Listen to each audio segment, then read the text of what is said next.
Chapitre XIV. Vicomte et baron. Louis, à cet instant, le crin ébouriffé par le vent glacé des montagnes, le cœur en perse de quitter son pays, ne pouvait imaginer qu'un autre regard le fixait, froid et mauvais comme vipère à l'affût. Loin, loin de ce coin de vallée et sensiblement plus bas, le vicomte de Marsac prenait à sa terrasse l'air du soir et quelques nouvelles. La brise était encore tiède à cette heure tardive, à croire que l'été, charmé par la brique rose de Tolosa, se prélassait encore ici en ce début d'automne, lui qui avait déserté la rigueur des montagnes depuis bien longtemps. À l'ouest, un zeste de soleil enflammait encore le ciel, roussissait quelques nuages fainéants de ses ultimes rayons. On aurait dit que ces derniers, fatigués de leur travail diurne, venaient se blottir sur les toits chauds de la ville. C'était un bien charmant spectacle que ce crépuscule doux comme ventre de femme. Dans le soir montant, la brique rose des maisons rendait sans avarice la chaleur du jour et jusqu'à la lumière qu'elle avait bue. On aurait cru la ville en or roux un instant, joyau posé sur un lit de champ moissonné. Mais celui qui se tenait ainsi, le nez au vent indolent et à ses murmures, n'était pas sensible à ce charme paisible. À le voir ainsi, penché sur la balustrade claire, le visage impassible, l'œil perçant, on aurait plutôt cru apercevoir un oiseau de proie guettant sa pitance dans le pré voisin du haut d'un poteau. Pourtant, il avait belle prestance, le vicomte, dans sa lourde robe noire, sobrement rehaussée d'argent. Il n'était pas de ces petits nabots de nobliaux en peine de montrer leur fortune à leurs ribauds. Lui n'avait pas besoin de tels artifices. Il suffisait qu'il paraisse pour que tout un chacun courbe l'échine en claquant des dents. Partout en Occitanie, on le savait le maître, ça lui suffisait. Il laissait à d'autres le soin de se ridiculiser pour montrer leur importance. Et il y avait son visage. Il n'était pas laid, loin s'en fallait. La quarantaine gaillarde, il offrait à l'œil une belle allure, de celle des princes ou des rois. Taillé tout en angle, étroit et racé, on l'aurait dit sculpté dans quelques blocs de marbre pâle. Même ses cheveux, pour grisonnants qu'ils soient, lui tombaient élégamment sur les épaules et s'accordaient bien à son habit. Un bel homme, assurément, dans la force de l'âge, énergique en diable et pas indolent pour dessous. Un visage fait pour plaire aux dames, s'il n'y avait eu, lui transpirant dessous les traits qu'il avait nobles, cette méchanceté à fleur de peau. Elle lui marquait juste assez la figure, une ride par-ci, un pli dur par-là, pour vous avertir que cet homme, mieux valait ne pas trop l'approcher. La bouche, il l'avait dure et fine, en deuil de sourire, et on l'imaginait plus facilement vive à mordre qu'à embrasser. Les rares qui le voyaient sourire n'en ressentaient, eux, aucune envie, tant il était clair qu'on leur réservait quelque mauvais sort. Quant à ses yeux, pâles, délavés, à croire qu'ils en avaient perdu toute vie et couleur à trop se pencher sur quelque terrible secret, même un reptile s'en serait détourné. C'était bien simple. Le diable lui-même y aurait réfléchi à 2 fois avant d'ouvrir les portes de l'enfer à un tel pensionnaire.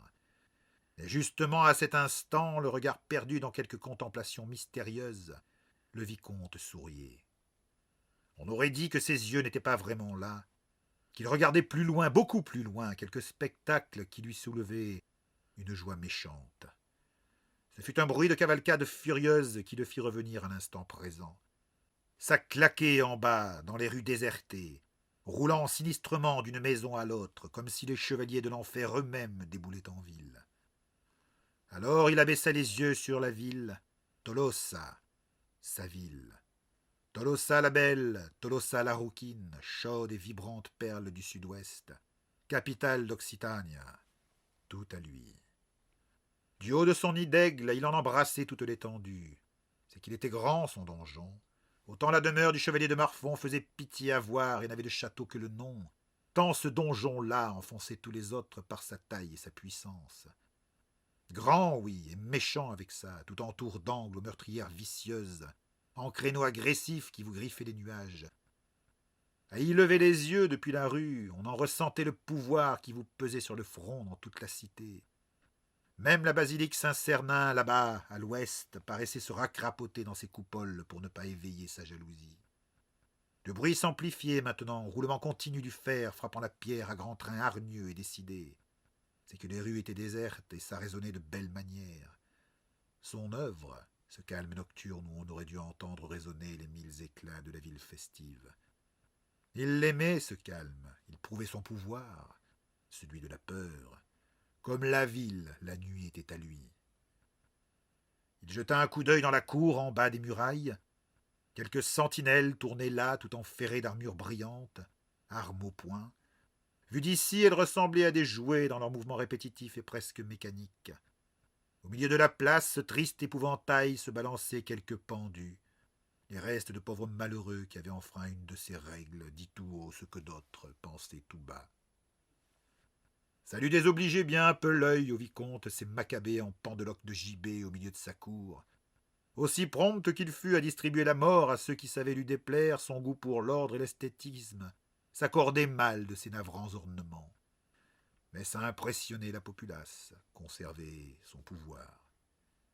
Il faut parfois faire quelques petites concessions au bon goût. Soudain, alors que le fracas haineux des sabots devenait tellement puissant qu'on aurait cru entendre un orage de fer approcher du donjon, il les vit enfin. Bêtes noires et endiablées de centaines de pattes furieuses, ils jaillirent de la rue déserte qui faisait face au château. Ils déboulèrent de là-dedans telle une coulée de nuit maléfique et caracolante, vomie par l'étroite ouverture qui les crachait à n'en plus finir, comme la bouche de l'enfer. Ils s'engouffrèrent en trombe sous les herses relevées à la hâte. Ils étaient 100, tous encapuchonnés de noir comme pénitents diaboliques, et leurs capes giflaient la nuit avec la hargne de chauve-souris géante. Mais aucun pénitent n'avait jamais eu cette allure-là. Juchés sur leurs coursiers piaffants, aussi sombres que leurs maîtres, l'œil vicieux et la gueule prête à mordre, leur seule vue aurait refroidi la plus fière des armées. Car ça luisait mauvais sous les capuches rabattues. À la faveur d'un mouvement d'étoffe, on surprenait l'éclat d'un regard de soufre qui brillait là-dessous, même en l'absence de lumière. Un regard affamé et sauvage, mauvais comme celui d'un chien fou. À leur tête chevauchée, tel Satan en personne menant ses damnés, une montagne d'hommes. Celui-là renvoyait les autres au rang de corneaux. Immense, large d'épaules à vous intimider un géant. Il menait à grand train un monstre de cheval noir comme peu de nuit, aux naseaux écumants, aux yeux rouges et mauvais. Rien qu'à le voir ainsi chevauché en vent de malheur et de guerre, quiconque s'en serait retourné se barricader chez lui pour n'en plus ressortir. Mais comme si ça ne suffisait pas, il y avait son visage ou ce qui en tenait lieu. Pas de capuche pour lui au-dessus du col de fourrure qui lui enserrait le cou, mais un homme de métal sombre, et quel homme! On l'aurait cru ciselé dans les forges du malin en personne. C'est que travaillé avec un art pervers, il figurait, dans le moindre détail, la gueule énorme d'un loup infernal sur le point de mordre. La lueur dansante des torches éveillait par là-dessus quelques reflets agressifs. On aurait pu le croire vivant, ce casque, prêt à vous happer de ses crocs d'acier. Quant aux yeux qui consumaient leur flambée de sauvagerie entre les fentes du masque, lui prêtant plus de vie encore, bien téméraire ou bien folle celui qui se serait aventuré à les fixer. Le baron de Malmort, le maître des galous que toute Occitanie craignait comme diable en personne, la main armée, l'exécuteur du vicomte de Marsac, le grand veneur en personne, ramené à Tolosa sa chasse infernale. Il arrêta sa monture d'un seul coup de renne violent, la faisant hennir et volter dans la cour, presque sur les gardes en armure qui décampèrent sans demander leur reste. Il n'attendit même pas que son monstre de cheval se soit calmé et sauta de selle, séance tenante. Quiconque se serait peut-être mal reçu, se serait rompu un os ou deux à déceler si rudement. Mais il prit contact avec le sol, tel un félin au sortir d'un bond.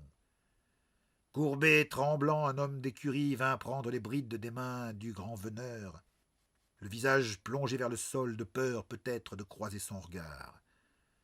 Mais le baron de Malmort ne lui accorda pas même un semblant d'attention, et alors que sa troupe limitée se dirigea vers le corps du donjon.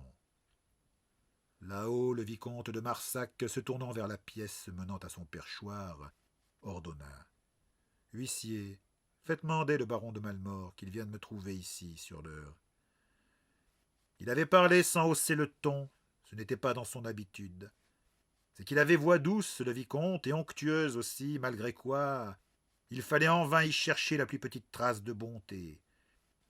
Si une vipère s'était mis un jour en tête de parler, Elle l'eût sûrement fait avec cette voix-là. De l'intérieur lui parvint bien, monseigneur. Étouffé, on se courba bien bas et on s'éclipsa précipitamment. C'est ainsi que se conduisaient les gens en sa présence, et c'est ainsi qu'il lui plaisait qu'on se conduise. Ceux qui n'avaient pas l'échine assez souple, on savait la leur ramollir, et s'ils persistaient dans leur raideur, eh bien, on avait toujours besoin de nouvelles pendeloques à montrer au peuple dans la cour. Il regarda quelques instants les âmes damnées de Malmort investir la place, se dévoilant tour à tour, rabattant leurs capuches pour montrer leurs visages marqués au sceau de l'enfer et de l'animalité. Leurs yeux fauves, toujours en mouvement, tous jaunes sulfureux, leur conféraient l'allure d'une meute de loups en chasse. Il n'eut pas à attendre bien longtemps. Se rapprochant, un bruit de pas sonore et décidé, lesté de fer, vibra sur quelques lames de parquet, puis s'arrêta juste derrière lui. Il y eut un froissement de toile, un crissement de cuir, puis une voix assourdie s'éleva. « Monseigneur !» Il demanda sans se retourner. « Quelle nouvelle m'apportez-vous de Montpellier, baron ?» L'autre voix répondit sans attendre, pleine d'une sinistre satisfaction. « La révolte est matée, monseigneur. » À peine si un sourire étira les lèvres minces du vicomte. « Découvrez-vous, baron, nous sommes seuls, et j'aime voir le visage de ceux à qui je parle. » Il y eut un instant de silence, puis ça ferrailla derrière. On déboucla quelques attaches du métal quina. Enfin, le vicomte se retourna pour fixer son reître. Il n'eut même pas un froncement de sourcils, pas le moindre petit geste de recul. Et pourtant, il y avait bien de quoi vous faire rater quelques battements de cœur dans ce visage-là. Ça avait été un noble visage autrefois, tout en force et en puissance, de ceux qu'on aurait pu prêter au plus preux des chevaliers. Beau, il l'était encore, malgré cette cicatrice qui lui zébrait les traits à l'emporte-pièce de la tempe gauche au menton. Même ses favoris hirsutes et grisonnants qui lui dévalaient des tempes pour lui dévorer le visage, lui conférant l'allure de quelque bête fauve, ne parvenaient pas à le navrer totalement. Mais ce que des années de sauvagerie, de combat et de bestialité libérée avaient patiemment gravé dans ces traits-là, suffisait à vous faire regretter que le masque ne les cache plus. Celui-là, le louvoir l'avait tant et si bien dévoré que même sous forme d'homme, on sentait la fringale de violence et de chair humaine lui filtrer par tous les pores de la peau. Un loup enragé prêt à mordre aurait eu la même expression, la joie mauvaise en moins. Et ses yeux perpétuellement jaunes en chasse, jamais au repos. Il semblait traquer tout ce qui bougeait et respirait, pister la moindre opportunité de déchaîner la violence qui bouillonnait là-dedans. Si le vicomte de Marsac n'était que vice et méchanceté, soif de pouvoir et rouerie, celui-là était meurtre et sauvagerie, fureur et colère. Le vicomte qui, s'adressant à son bras droit agenouillé, interrogea encore. Et les meneurs, le comte et les siens. Le sourire repu et carnassier que lui dédia le grand veneur se passait de commentaires. Le vicomte savait ce que les galous noirs faisaient de leurs victimes. Il releva avec une pointe de moquerie. Vos méthodes, baron, manquent parfois d'élégance. L'autre eut un rire grave qui aurait aussi bien pu passer pour un grognement. Si monseigneur désirait l'élégance, il aurait dû envoyer une compagnie de danseuses. Pour ce qui nous concerne, nous nous contentons d'être efficaces. Cette voix, elle peinait parfois à tordre les mots d'homme. On sentait que celui-là, il était plus habitué à hurler à la lune qu'à tortiller de l'occitan. Ça grondait dans sa gorge quand il s'exprimait. Marsac en avait l'habitude et ne s'en formalisa pas. Et de faire ripaille de chair humaine par la même occasion. Le grand veneur répliqua, on aurait presque dit qu'il se justifiait. Nous autres galous sommes des chasseurs, monseigneur. Un chasseur chasse pour se nourrir. Tuer pour laisser perdre ne serait pas concevable. Mais Marsac était lassé de ce petit jeu. Il se lassait vite de tout, et puis les méthodes de Malmort, elles lui étaient utiles, pour expéditives et répugnantes qu'elles fussent. Il était bien certain que Montpellier se tiendrait tranquille pour un bon bout de temps maintenant, et il avait plusieurs gens en tête. J'ai une mission à vous confier, baron. Le géant agenouillé au sein sourcil qu'il avait fourni et hirsute. Une autre ville à soumettre, monseigneur. Ça l'eût démangé décidément les mâchoires, la chasse, la traque, la mise à mort. Le vicomte le savait et ne le gardait que très rarement inactif à Tolosa. Enfermé dans le donjon sans terre à sillonner, gibier à traquer et croquer, Malmort devenait vite intenable et incontrôlable. Il provoquait n'importe qui sous n'importe quel prétexte. Plusieurs grandes gueules de la cour en avaient fait la cruelle et dernière expérience. Ce qui restait d'eux devait encore pourrir entre les canines du grand veneur. Non, mon ami, quelque chose de plus délicat. Son demi-fauve de vassal plissa les yeux, curieux, mais ne pit pas un mot, attendant la suite. J'avais envoyé le baron de Siblair en mission vers le nord. À peine avait-il prononcé ce nom qu'une lueur dangereuse fulgurait dans les prunelles soufrées du grand veneur. Le vicomte l'ignora superbement. J'ai eu connaissance de quelques troubles, une histoire de Malebeste écorniflée de curieuses manières, assez pour retenir mon attention. Le maître d'Occitania eut un geste aérien, comme il aurait chassé un moustique. Rien d'alarmant jusque-là, mais il semblerait que notre ami Siblair ait soulevé un lièvre et rencontré plus de difficultés que prévu. Un raclement de gorge qui tenait autant du rire que du grognement de haine pure filtra d'entre les lèvres de Malmort. Qu'attendiez-vous d'autre de ce ribot à écailles? Il n'est guère doué qu'à force et drôlesse, pas à des batailles. Le regard que lui lança le vicomte par-dessus son épaule aurait suffi à arrêter les cœurs les mieux pendus d'Occitania. Gardez vos haines pour vous, baron, je n'en ai cure, tant qu'elles n'interfèrent pas avec mon service. Le baron de Siblair m'est aussi utile que vous, à sa manière. Le grand veneur, soutenant sans frémir le poids de l'attention du vicomte, ou tout autre se serait détourné et enfui à l'autre bout d'Occitania, et peut-être au-delà, grommela entre des dents serrées à la semblance de crocs. Celle des vipères, sac de vice et de fausseté qu'il est. Le vicomte avait déjà reporté son attention vers le nord, tournant sans crainte le dos à celui dont le pays tout entier redoutait jusqu'à l'ombre. Il est des circonstances où la vipère se révèle plus utile que le loup, baron, et vous manquez parfois de subtilité. Derrière l'épaule du vicomte et beaucoup plus haut s'éleva un rire de basse à la semblance de grondements d'orage. Un orage sourd et carnivore. Il a dû être trop subtil, ce bougre de serpent, pour se faire esmoignonner par quelque vilain. Le maître d'Occitania, ignorant volontairement la note de joie mauvaise filtrant des crocs de son vassal, répondit aussitôt, ses yeux insoutenables scrutant les lointains de la nuit, au nord, vers la brèche lointaine, un léger sourire de ceux à vous faire regretter de vivre, étirant ses lèvres sans amour. Il a eu affaire à plus forte partie que prévu. Une de vos vieilles connaissances vient de se manifester. Le visage terrible du grand veneur se tendit. On aurait cru voir un loup devant lequel on aurait agité une proie savoureuse. Il gronda à mi-voix. Qui? Le vicomte, savourant son effet, laissa tomber avec une feinte désinvolture. Thierry de Castelroc. Il observa un instant l'incrédulité qui se peignait sur les traits de prédateur à forme humaine du baron. Ce dernier en tremblait soudain, pas de peur, non, mais d'un sentiment tout aussi puissant. Ça le mordait par là-dedans, et de belle manière encore, tant et si bien qu'il en passa brièvement un doigt le long de sa cicatrice, comme pour mieux se remettre en tête quelque ancienne blessure. Le vicomte continuait déjà. Et ce n'est pas tout. Il est accompagné de deux adolescents, deux garçons. L'un est blond et bien fait, l'autre est un galou. On lui aurait annoncé que Dieu ou diable venait d'apparaître sur terre, que ça ne lui aurait pas fait plus d'effet au grand veneur. Le souffle parut lui manquer et un grognement de stupéfaction lui échappa. Dans ses yeux de bête fauve, un feu trouble s'alluma. On lui sentait une fièvre soudaine, brûlante, impatiente, qui lui tordait les membres. Il haleta. « Où ?» Le vicomte répondit comme si le sujet l'intéressait à peine. Dans un petit village perdu aux limites d'Occitania, près de la Brèche, dans les monts d'Auvergne. À Mandaille, je crois. Le baron répéta de la rocaille plein la gorge, le feu qui lui ravageait les tripes semblant s'étendre jusqu'à son visage. Mandaille.